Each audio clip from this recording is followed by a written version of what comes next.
నేను ఇక్కడ 20 సంవత్సరాల నుంచి ఉన్నా సార్. నా పేరు కుల్సుంబి ఉంది. నేను ముందు అస్బెస్టాస్ ఇల్లు ఉంది నాది. చిన్న రూపాయి జమ చేసుకొని ముగ్గురు కొడుకులకు తీసుకొని కోడలకు తీసుకొని వాళ్ళ బిడ్డలకు తీసుకొని ఏదో దొడ్డు బియ్యం పాత బియ్యం ఏదో మా కడుపుకు తిండికి 2 పూటలు తిని 1 పూట మానేసి పైసలు జమ చేసుకొని ఇప్పుడు 20 లక్షలది ఇల్లు కట్టుకున్నా. ఇప్పుడు నేను ఇల్లు కట్టుకున్న తర్వాత రవీనాథ్ సార్ ఇల్లు కొట్టేస్తా అంటే మేము ఎక్కడ పోవాలి? ఇగో మా చిన్న పిల్లలు ఇట్లా ఉన్నారు. ఒక్క పిల్లకైతే హార్ట్ వస్తుంది, నరాల నుంచి హాస్పిటల్ కు తీసుకొని పోతున్నా. ఇగో ఒక ఎడ్డి పిల్ల ఉంది. ఈ పిల్లకు నేను తీసుకొని ఎక్కడ పోవాలి? ఇది నా బిడ్డ ఉంది. ఈమె నా బిడ్డ, ఆ పిల్ల నా మన్మరాలు. ఇప్పుడు హాస్పిటల్ నుంచి తీసుకొచ్చిన.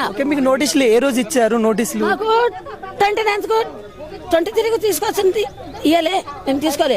మళ్ళీ 29కి వచ్చినారు. 23 ఇది డేట్ కొట్టేసి దాని నోటీస్ మీద 29 డేట్ వేసి తీసుకొచ్చినారు.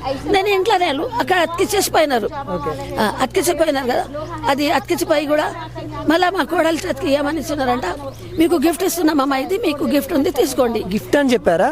గిఫ్ట్ మీకు గిఫ్ట్ ఇస్తున్నామంటే నేను గిఫ్ట్ ఇచ్చిందంటే రవీనాథ్ సారు ఇంద్రమ్మ ఇల్లు ఉన్నాయి అన్నారు కదా, ఇంకా 4th డ్రా చేయలే కదా పెద్దవాళ్ళది.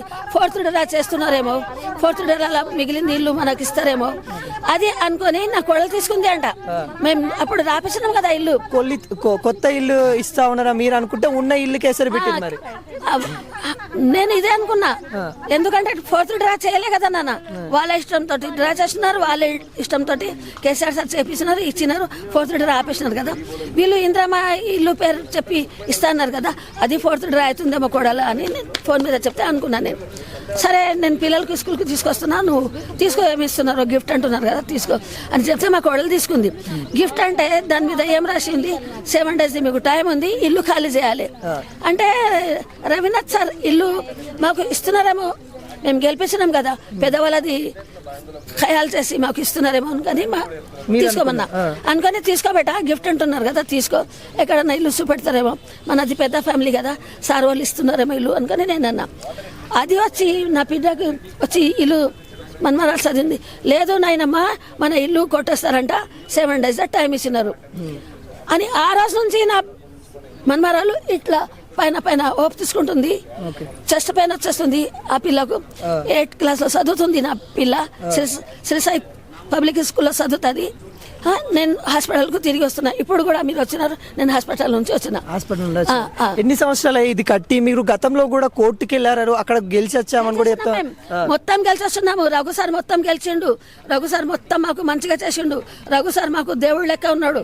అల్లా ఉనికి వచ్చారు రఘు సార్ మాకు శోభ వచ్చాకరే రఘు సార్ అంతా మాకు మంచిగా చేసిండు. రఘు సార్ది ఎంత కూడా మేము రఘు సార్ కు దీవెనాథ్ ఇస్తే తక్కువ ఉంది. ఈయన దీవెనాథ్ తీసుకుంటా లేడు, బద్దువా తీసుకుంటున్నాడు. రేవంత్ రెడ్డి బద్దువా తీసుకుంటున్నాడు, దీవెనాథ్ తీసుకుంటలేడు. ఎందుకంటే మీ ముంగట అందరు మంచిగా ఉంటున్నారు సార్. మీ సాటకు మీ మీద మన్ను పోయి అంటున్నారు, నీ ఇంట్లో బొంద పోయి అంటున్నారు. మీరు బొందల గడ్డగా కూడా నోటీస్ పెట్టినారు సార్. మీరు ఏమున్నారు? మీరు పసివియా సార్? సీఎం సార్ మీరు పెద్ద సార్, మీరు బొంద కూడా పెడతారా నోటీస్? బొందల గడ్డలకు కూడా నోటీసులు ఇచ్చేసారు, అతికేస్తున్నారు. గుడికి కూడా పెట్టినారు. ఏం సార్ మీరు దేవతనా? ఏమిది మీకు దేవత కూడా భయం లేదు? మీరు దేవత నుంచి గెలిచినారో, మీరు భగవాన్ నుంచి గెలిచినారో, నువ్వు ప్రజాపాలన అని మాకు ఇచ్చి ప్రజాపాలనకు ఇది గోస పెడుతున్నారు. ప్రజాపాలన అని చెప్పేసి ఇలాంటి గోస పెడతా ఉన్నారు. ఇంకోటి ఏంటంటే ఇప్పుడు ఇది చెరువు మీది భాగం వస్తుంది, చెరువు కింది భాగం కూడా చాలా బిల్డింగ్లు ఉన్నాయి. మాకు ఇక్కడ సరుకు ఏం బాధ లేదు. మీరు చూడండి, మా కెమెరా తీసుకోండి, మీరు మా రోడ్డుది ఇంత కూడా నీళ్ళుందా? మాకు సరువు నుంచి ఏం బాధ లేదు. మేము ఎప్పుడైనా సీఎం సార్ దగ్గర పోయినామా, పాత సీఎం దగ్గర పోయినామా, కొత్త సీఎం దగ్గర పోయినామా, ఏ సార్ లో కూడా దగ్గర పోయినామా? ఇంతవరకు కేసీఆర్ సార్ కూడా ఉన్నారు, ఆయన ఇల్లు ఇచ్చినారు. రఘువీందర్ సార్ ఇల్లు కొట్టేస్తున్నారు. ఇది ఏం కథ సార్? నగవాలి, మీ మీద ఏడవాలి. ఇంకోటి ఇక్కడ మంత్రులకు బీఆర్ఎస్ సంబంధించిన మంత్రులకు కూడా బిల్డింగ్లు ఉన్నాయి, చెరువు ఆనుకుని అక్కడ కబ్జా చేసి కట్టిరు, మరి వాటిని పట్టించుకోవట్లేదు. వాళ్ళని పట్టించుకుంటారు, ఎందుకంటే అక్కడ నుంచి డబ్బు వస్తుంది కదా, లోపల వచ్చేస్తుంది కదా. వాళ్ళు ఫోన్లు చేయగానే పంపించేస్తారు కదా. మేము పెద్దవాళ్ళం ఉన్నాం కదా, మేము ఏం పంపించలేం. మాకు కడుపుకే సాల్తలేదు, మా స్కూల్ పిల్లలకు ఫీజులకు సాల్తలేదు, మాకు మందులకు సాల్తలేదు. ఇంకా మేము ఎక్కడ నుంచి సాయం చేస్తాం సార్? ఏవి రంగనాథ్ అంటే ఈ కూల్ చేయడానికి పెద్ద సార్ ఉంటాడు చూసినా, ఆ పెద్ద సార్ ఏం చెప్తా ఉన్నారంటే పేదలకి అన్యాయం జరగకుండా చూసుకుంటామని చెప్తా ఉన్నారు. మరి ఇక్కడ చూసుకుంటే ఇంత అన్యాయం జరుగుతుంది. మళ్ళీ మీరు చూసుకుంటా అంటున్నారు సార్, మళ్ళీ ఎప్పుడు వచ్చి చూస్తారు? మాకు ఎప్పుడు మీరు ధైర్యం ఇస్తారు? మేము ఎప్పుడు సంతోషంగా ఉండాలి? మా సార్ వచ్చి మాకు ఇంత చెప్పిపోయింది కదా అని. రాత్రి బాధనే ఉంది, పొద్దుగల బాధనే ఉంది.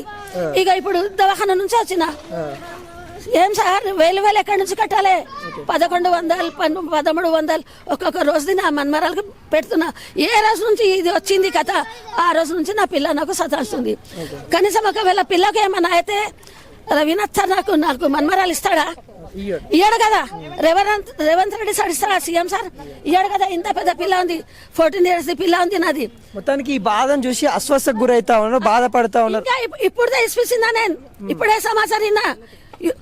ఏది జరగని నేను కొడతా చెరువులు అంటే ముందు సెక్రటరీ చెరువు కట్టు, అక్కడిది అంతా బుద్ధులు కొట్టు, అక్కడిది అంతా కొట్టు, మఖ్తాకు కూడా కట్టు. బోలా సాబ్ మఖ్తా ఉంది, మదర్ సాబ్ మఖ్తా ఉంది, అన్ని అక్కడిది కొట్టేసి ఇక్కడికి రా. అప్పుడు మా మీద నుంచి బోల్డోజర్ నడిపించి మా ఇల్లు కొట్టు.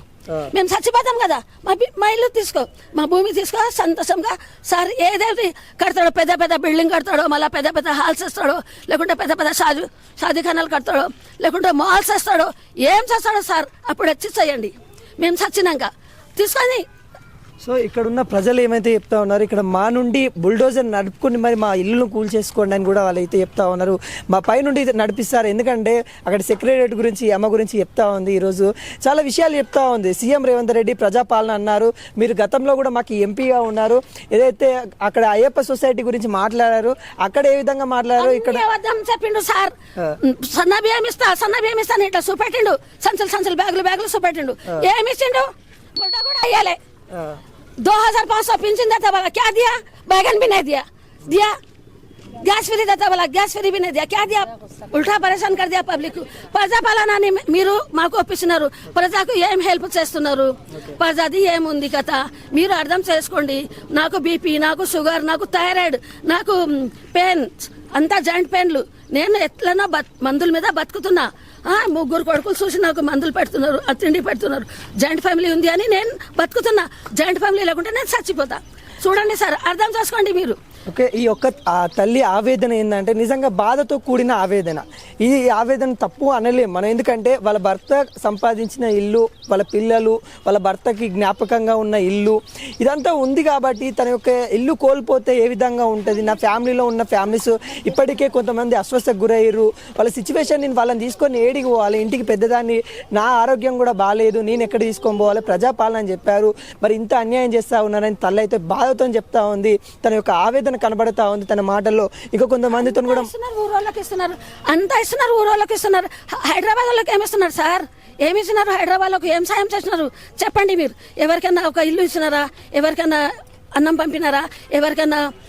మా బిడ్డ ఎడ్డిది ఉంది, ఆమెది పింఛన్ ఆపేసినారు సార్. మీరు 3000 పింఛన్ ఆపేసినారు. పింఛన్ కూడా రావట్లేదు, పింఛన్ కూడా వస్తలేదు నాన్న. ఏంటంటే అది మెంటల్ సర్టిఫికేట్ సరిగ్గా లేదు, సరిగ్గా సర్టిఫికేట్ తీసుకుని రాని పింఛన్ కూడా ఆపేసినారు. మేము ఎట్లా బతుకుతున్నాం సార్? అంటే పింఛన్ ఏం రావట్లేదు, 2000 కూడా రావట్లేదు. ఏం లేదు. అంటే బీఆర్ఎస్ గవర్నమెంట్ ఉన్న కచ్చలు లేకుంటే ఇప్పటి నుండి ఆయన వచ్చినప్పుడు మంచిగుంది, మాకు కేసీఆర్ సార్ మంచిగా పింఛన్ ఇచ్చిండు. ఫోన్ మీద పోయి మేము తెచ్చుకున్నాం. ఇప్పుడు ఏది లేదు. ఈయన 8 నెలల నుంచి ఎక్కిండు కదా, మాకు 8 ఆటలు ఆడిపిస్తున్నాడు. ఏది లేదు. ఏదైతే ప్రజాపాలన అని చెప్పేసి ప్రజల యొక్క క్షేమం చూసుకుంటా అని చెప్పిన గవర్నమెంట్ ఈ రోజు ఇంత ఇబ్బందులు పెడతా ఉంది.